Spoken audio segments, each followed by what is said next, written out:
Isang mapagpalang hapon po sa ating lahat. Tayo po ay nasa pangalawa sa panghuling series ng atin pong pinag-usapang worship. At sana bago matapos ang pagtalakay natin sa worship, ay natuto tayong mag-worship sa Panginoon. Ibigay natin yung the best na pag-worship po natin sa Panginoon. Tayo pong lahat ay tumayo. Nais ko lamang pong basahin sa Revelation chapter 4, verse 11. Babasahin ko po sa King James Version. Thou art worthy, O Lord, to receive glory and honor and power, for thou hast created all things, and for thy pleasure they are and were created. Pagpalain ng Panginoon ang kanyang masalita natin pong nabasa. Maaari na po kayong umupo. Sa hapon pong ito ay nais ko pong bigyang muli ng paksa ang mensahe ng Panginoon na made to worship. Tayo po ay nilikha ng Panginoon. But ang tanong is, bakit po tayo nilikha ng Panginoon? What is God's reason for creating you and me? Bakit niya nilikha si Ami? Bakit niya nilikha si Gian? Bakit niya nilikha si Berlin? Ano bang purpose? Ano bang dahilan ng ating Panginoon? Bakit ikaw nandito ngayon? Bakit ikaw ay nandito ngayon sa ibabaw ng lupa na nabubuhay? Ano bang dahilan ng Panginoon? Bakit mayroong luta ngayon? Bakit mayroong Kimberly ngayon? Ano bang dahilan ng Panginoon? Hindi nyo ba naisip yun na sa dinami-dami ng mga tao sa mundong ito, there are billions of people sa ibabaw ng mundong ito, pero naisip mo ba bakit mayroong Berlin? Bakit mayroon ka ngayon? Why are you existing? Bakit ka nabubuhay? What is the purpose of God? Why He created you? Ano bang layunin ng Panginoon? Bakit ikaw ay Kanyang nilikha? Ano bang layunin ng Diyos? Bakit nilikha niya si Berlin? Bakit nilikha niya si Luta? Bakit nilikha niya si Amalia? Ano bang dahilan? Ano bang layunin ng Panginoon? Sa hapon pang ito ay may tatlong layunin ang Panginoon. Bakit ikaw at ako ay Kanyang nilikha dito sa ibabaw ng lupa? Sa verse 11b, sa ating pong teksto, Thou art worthy, O Lord, to receive glory and honor and power, for thou hast created all things, and for thy pleasure they are all created. Number one purpose of God, why He created you and me, we were created by God for His pleasure. Tayo po ay nilikha ng Panginoon para mayroon siyang kasiyahan. Yung 6 na araw na nilikha ng Panginoon ang lahat ng bagay, nilikha niya ang langit at lupa, nilikha niya ang lahat ng bagay doon sa Garden of Eden. Kung babalikan po natin ang aklat ng Genesis, ang sinabi ng Panginoon, ang lahat ng yon ay mabuti. It was good. So bawat araw na nilikha ng Panginoon, it was good. Wala hong malas na araw. Amen? Amen. Amen. Amen. Ang sinabi ng Panginoon, it was good. Yung unang araw na nilikha ng Panginoon, ang sinabi niya, it was good. Yung pangalawang araw na nilikha ng Panginoon, it was good. Yung pangatlong araw, it was good. Yung pang-apat, it was good. Yung pang-5, it was good. Yung pang-6, it was good. So lahat ng araw na nilikha ng Panginoon ay mabuti. Pero ang sabi ng Diyos, hindi mainam na walang mangangalaga sa mga bagay na ito. Nilikha ng Diyos ang tao upang meron siyang kasiyahan. Kapag sinabi natin kasiyahan, it is a feeling of happiness, enjoyment, or satisfaction. Yung 6 na araw na nilikha ng Panginoon, ang sabi niya, hindi mainam na walang mangangalaga. So, hindi kompleto yung satisfaction ng Panginoon hanggat hindi niya nililikha si Perlen, hanggat hindi niya nililikha si Luta, hanggat hindi niya nililikha si Amalia, hanggat hindi niya nililikha ikaw at ako, hanggat hindi niya nililikha ang tao. Ang sabi ng Panginoon, ang sabi ng salita ng Panginoon, hindi kompleto yung satisfaction ng Diyos. Kaya nilikha ka ng Panginoon, kapatid, upang merong kasiyahan ang Panginoon. It is God's pleasure when we see us restoring His glory. Ang sinabi ng Panginoon, ng salita ng Diyos, nung nilikha niya ang lahat ng tao, ang lahat ng bagay, inilagay niya ang tao doon sa Garden of Eden. Ang purpose ay upang pamahalaan ang lahat ng bagay, ang lahat ng kayamanan, pamahalaan ng tao. Nasa ilalim ng pamamahala ng tao ang lahat ng bagay. Pati nga ang pagpapangalan ng lahat ng klase ng animal, nasa pamamahala ng tao. Inilagay ng Diyos sa kapangyarihan ng tao to domain sa lahat ng nilikha ng Diyos. Subalit ang tao ay sadyang mapangarap hanggang sa gusto niyang maging katulad ng isang Diyos. Nung ang ahas na ininstrumento ni Satanas upang linlangin ang tao, ang sinabi ni Satanas doon sa babae, totoo bang sinabi ng Diyos na bawal yung kainin ang bunga ng punong kahoy na ito? Ang sabi ng babae, yes, opo. Sapagkat kung kami ay kakain, mamamatay kami. Ang sabi ni Satanas sa pamamagitan ng ahas doon kay Eva, hindi totoo yan. Kapag kinain nyo yan, magiging para kayong isang Diyos. Malalaman nyo ang mabuti at masama. Kaya kinain po, nainggan nyo ngayon itong si Eva, kumain, at pagkatapos siyang kumain, pinakain din ng kanyang asawa na si Adan, at doon nagkaroon sila ng kamalayan sa kasalanan. Kaya mula noon, ang sinasabi ng banal na kasulatan na walang nakarating sa pamantayan ng Diyos. Pero nung nilikha niyang tao, alam na ng Diyos na mahulog ang tao sa kasalanan. Pero may ginawa ang Panginoon. Meron pong plano ang Panginoon na hindi basta-basta lumikha ang Diyos na walang plano. Bago niya likhain ang lahat ng bagay, bago niya likhain ang tao, may plano na ang Panginoon. Kaya noong nagkasala ang tao, nalungkot ang Diyos.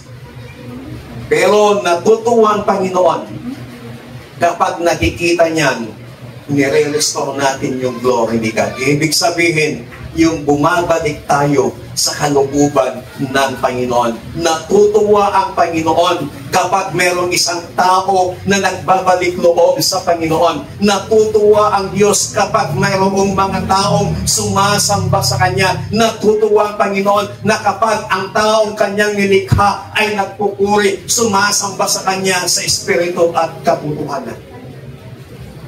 It is God's pleasure when He is loving each other. Natutuwa ang Panginoon na kung ang Kanyang mga anak ay nagmamahalan, yung hindi nag-away-away, yung hindi nagkakainggitan. Yes, meron tayong mga ibang opinyon. Sometimes hindi tayo nagkakasundo ng mga pananaw, ng mga opinyon sa buhay. Pero just a matter of discussion, huwag ka lang makipag-away. Amen. Amen. Amen. Hindi po naiwasan yan, nagkakaroon tayo ng discussion kasi nga iba't iba tayo ng pananaw sa buhay, iba't iba tayo ng mga pangunawa, kaya nagkakaroon ng discussion, pero wag nating hayaan na yung discussion na yon ang magiging dahilan para mag-away-away. Pero hayaan po natin na ang discussion na yon ay magkakaroon mas lalong magmamahalan ang bawat isa. Sa eskwelahan nga, may discussion ng teacher at estudyante. Maging sa loob ng pamilya, may mga discussion na nangyayari. Dahil may mga pamantayan sa loob ng tahanan na minsan hindi nagagawa ng mga anak, hindi nagagawa ng makasama sa bahay. Kaya minsan nagkakaroon ng discussion, hindi pagkakaintindihan, pagkakaunawaan. Ito'y nagpapakita naman na tayo po ay isang tao. Pero sa kabila ng hindi pagkakaunawaan sa mga discussion na yan, mas natutuwa ang Panginoon na kapag tayo po ay nakikita ng Diyos na nagmamahalan sa isa't isa bilang magkakapatid, magkakapamilya sa harapan ng ating pong Panginoon. Palakpakan natin ang Diyos. It is God's pleasure when He see us sharing His love to others. Natutuwa ang Panginoon kapag naibabahagi natin ang Kanyang pag-ibig sa iba. Yung hindi ka nagiging makasarili, na hindi mo sinasarili yung naranasan mong pag-ibig ng Diyos, kundi ito ay yung ibinabahagi sa iba. At kapag nakikita ng Panginoon na ikaw ay nagbabahagi ng pag-ibig ng Diyos sa ibang mga tao, natutuwa ang Diyos. At kapag natuwa ang Panginoon, kahit hindi ka humihingi, pagkakalooban ka ng Panginoon upang malubos ang iyong kagalakan sa paglilingkod sa Panginoon. Pangalawang purpose, why God created us. We were created by God to be a worshiper. Kapag sinabi po nating worshiper, it means a fan, admirer, or sympathizer.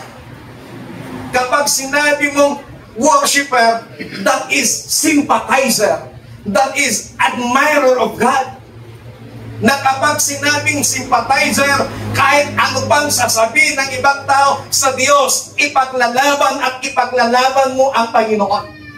Na kahit anuman ang mangyari, ipaglalaban at ipaglalaban mo ang Panginoon. Na kahit sino pang Poncio Pilato ang hahadlang sa iyo para sumamba sa Panginoon, dahil admirer ka, dahil sympathizer ka ng Diyos, hindi mo hahayaan na ikaw ay hahadlangan ninuman.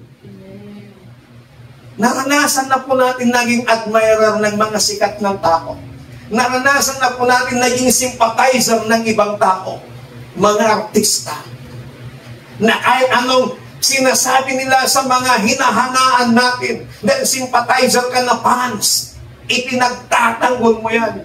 Na kapag nakikita mo pa lamang ang kanyang larawan, kinikilig ka na, tumitili ka, sumisigaw ka. Kapag lumalabas na sa stage noong panahon ni Michael Jackson, ang dami niyang naging sympathizer, ang dami niyang naging admirer. Kamay pa lamang ni Michael Jackson ang lumalabas, sumisigaw na ang mga tao.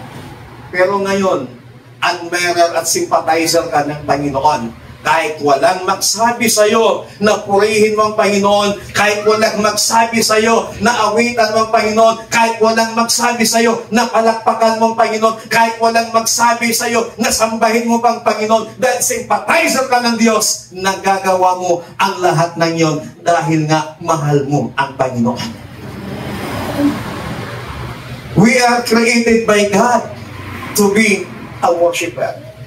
In the book of John, God is looking for a true worshiper. Naghahanap ang Panginoon ng mga tunay na sumasamba sa Kanya.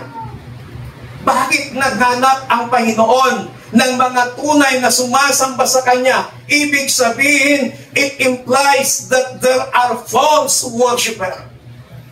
Kung ang Diyos ay naghahanap ng tunay na mga sumasamba sa Kanya, nagpapahiwatig lamang at nagpapakita na may mga maling pagsamba sa Kanya. Dahil kung walang maling pagsamba sa Kanya, hindi maganap ang Diyos ng mga tunay na sumasamba sa Kanya. Sa Book of John chapter 4, verse 24, God is looking for a true worshiper. Sana sa paghanap ng Panginoon ng mga tunay na sumasamba sa Kanya, ikaw at ako matagpuan ng Diyos. Sana ikaw at ako matagpuan ng Panginoon. Kung tatayo ang Diyos dito sa ating harapan at maghanap siya ng mga tunay na sumasamba sa Kanya, sana ikaw at ako matagpuan, masumpungan ng Panginoon na sumasamba sa Kanya ng totoong pagsamba sa Diyos. A true worshiper has a deep passion for God. Ang tunay na sumasamba sa Diyos ay may malalim na pagmamahal sa Panginoon. Ano pong sabi sa aklat ng Hosea chapter 6 verse 6? For it is love that I seek, and not sacrifice, knowledge of God more than burnt offering. Ang hinahanap ng Panginoon ay ang pag-ibig, pagmamahal. Higit pa doon sa mga haing ibinibigay sa Panginoon. Kahit na ikaw ay nagsasakripisyo sa Diyos, kung wala kang pag-ibig, useless yun sa Panginoon. Ang hinahanap ng Panginoon sa mga tunay na sumasamba sa Kanya ay magkaroon ng malalim na pagmamahal sa ating pong Panginoon. Kung titignan po natin yung Tower of Pisa doon sa Italia, tinatanong ko nag-message ako kagabi kay Ria kung pwedeng gamitin ng laptop para sa PowerPoint. Kasi itong message ko naka-PowerPoint. Kaya lang, hindi naman daw pwede. Kaya ipapakita ko sana yung picture ng Tower of Pisa. Yung Tower of Pisa na yan, sa Italia, itinayo yan na diretsyo. Pero alam nyo, kumilos ang Panginoon. Yung Pisa na yan, yung Tower of Pisa na yan, ay biglang tumabingi. Gumanyan na po yung itsura. Dahil po sa lindol. Gumanyan na po yung itsura.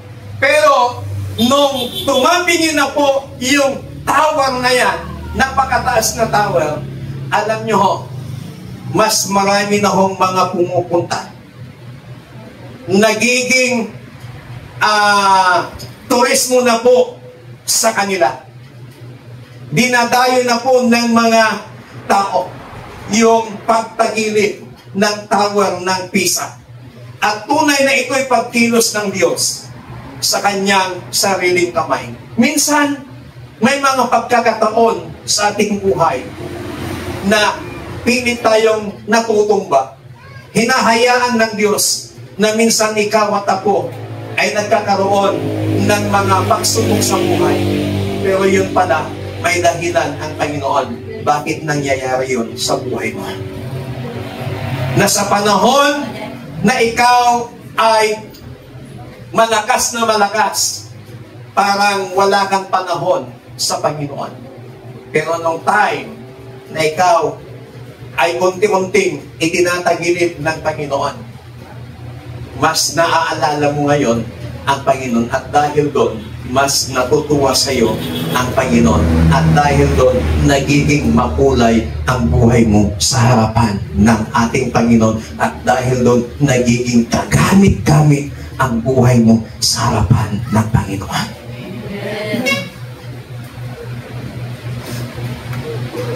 Yung brokenness, sometimes binabasag tayo ng Panginoon. Dahil gusto ng Diyos na yung pagkakabasag niya sa iyo, maging kagamit-gamit ka sa kanyang harapan. When God is the reason to live, you never have a reason to quit. Kung ang Panginoon ang dahilan ng ating pagsamba, kung ang Panginoon ang dahilan kung bakit tayo nabubuhay, walang dahilan para ikaw ay sumuko. True worshiper is a giver. He is willing to give it back to the Lord. Ang tunay na sumasamba sa Panginoon ay mapagbigay. Ang pagbibigay sa Panginoon, hindi lamang mga material na bagay. Pagbibigay mo ng oras sa Panginoon. Yung hindi ka madamot ng oras mo sa Panginoon. Ikaw ay tunay na sumasamba sa Panginoon, kaya dapat huwag kang magdamot ng oras para sa Panginoon. Amen? Amen. Hindi naman isang araw, hindi naman isang linggo ang hinihingi ng Panginoon. Oras lamang ang hinihingi ng Panginoon. Kaya kung tunay kang sumasamba, sana matagpuan ka ng Panginoon na hindi ka nagdadamot ng oras para sa Panginoon. A true worshiper treasures the Word of God. Ang tunay na sumasamba, pinapahalagahan ang salita ng Panginoon. Sapagkat ang lahat ng pundasyon ng ating ginagawa, walang iba kundi ang salita ng ating Panginoon. So bilang tunay na sumasamba sa harapan ng Panginoon, pahalagahan po natin ang salita ng Diyos. Huwag po natin gawing biro ang salita ng Panginoon. Pahalagahan po natin ang salita ng Diyos. Kung ang cellphone mo ay wala pang mga Bible apps, mas mainam, burahin mo yung naka-install na mga games, ilagay mo ang Biblia bilang pagpapahalaga sa salita ng Panginoon. Amen? Amen. Salamat sa Panginoon dahil mga digital na ngayon. May mga naka-invento na ngayon. Dahil we are in the computer age. Kailangan sumabay po tayo doon. Gamitin natin ang mga gadget na ito para sa kapurihan ng Panginoon. Sa panahon natin ngayon, napakahirap bumili ang tao ng Biblia. Magkano lang yung Biblia? 299, 300, makabili ka pa ng 150. Pero hindi kayang bilhin ng tao. Pero libo-libong cellphone kaya nilang bilhin. So bilang worshiper, tunay na sumasamba sa Panginoon, pahalagahan po natin yung salita ng Diyos. Amen? Amen. Pangatlo at ang panghuli na purpose ng Panginoon, why He created us. We were created by God to worship. Yung pangalawa, we were created by God to be a worshiper. Pangalawa, itong susunod, we were created by God to worship. Worship is focusing our attention to God. Worship cannot be experienced through the people around us. Worship is between you and God. Sa iyong pagsamba ay hindi nakabase kung anong ginagawa ng katabi mo sa tuwing sumasamba sa Panginoon. Ang pagsamba is between you and God. Kahit maubos-ubos na yung boses ng song leader na nakatay sa harap na kasisigaw, hindi nakabase ito. Yung karanasan mo sa pagsamba sa Panginoon, nakabase sa personal mong enkwentro sa Panginoon. Between you and God. Worship is expressing our affection to God. When we say affection, it is uninhibited. We must love God passionately. Worship is using our abilities for God. We must love God practically with all our strength. Meron tayong mga ibang kakayahan, ibang abilidad na pinagkaloob ng Panginoon sa atin. Gamitin natin yon para sambahin ang ating Diyos na buhay. Yung inawit natin nung linggo, ang sabi ng lyrics, I was made to worship. I was made for your embrace. I was made to worship, and I was made to bless your name. Nilikha tayo ng Panginoon upang sambahin siya. Nilikha tayo upang kanyang yakapin. Nilikha tayo para sumamba sa Panginoon at nilikha tayo para i-bless, pagpalain ang kanyang pangalan. Worship is a lifestyle. Go to church once a week and nobody pays attention. Worship God 7 times a week and you will become His friends. Pupunta ka sa simbahan isang beses sa isang linggo. Minsan, walang nakakapansin sa'yo. Pero sumamba ka sa Panginoon 7 beses sa loob ng isang linggo. Maraming makakapansin sa'yo. Sasabihin nila sa'yo, wow, sister, blooming ka. In love kayo. May pagbabago sa'yo. Kapag sumamba ka sa Panginoon 7 beses sa isang linggo, yung personal worship mo sa Diyos, maraming makakapansin sa iyo. May mga pagbabagong makikita nila sa buhay mo. Magugulat ka na lang, may mapapansin sila sa iyo. Wow, blooming ka. Wow, nag-iba na yung aura mo. In love to. Yes, in love ka sa Panginoon. Yun yung nagagawa ng pag-worship mo sa Panginoon 7 beses sa isang linggo. Maraming makakapansin sa iyo. Palakpakan natin ang Panginoon. Worship is not just adding God into your life. Worship is about making God all of our life. Ang pagsamba sa Panginoon ay hindi yung ininadagdag mo ang Diyos sa buhay mo, kundi ginagawa mo ang Diyos sa lahat ng iyong buhay. Siya ang mamumuna.